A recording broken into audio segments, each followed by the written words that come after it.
দেখো বন্ধুরা, এখানে পুকুরটা অনেক সুন্দর দেখতে, কেমন কতটা সুন্দর পুকুর। গাছপালা চারিদিকে আছে দেখতে পাচ্ছ। এটা আমাদের দিদি ও আটা মাখে বড়ি বানার জন্য। এখানে পাশে পাশে দিয়ে সিন আছে, গরুর গাছের সিন দেখতে পাচ্ছ। তো এখন বড়ি পাচ্ছি বাদ আবার একটা ফানা দিদি না সবেমাত্র দিচ্ছি পুকুরে ভর্তি করছি একটা ফানা। আমি দাঁড়ায় দাঁড়ায় ভিডিও করতে আছি ও বলিবার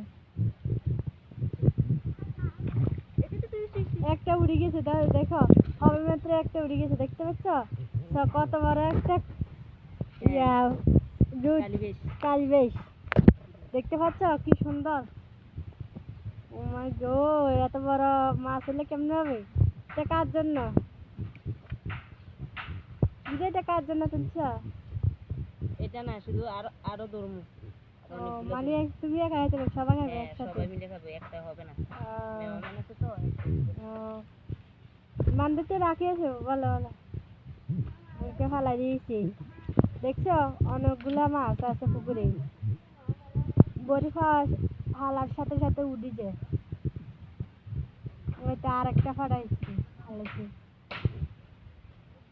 দেখো এটা উড়ে নেই।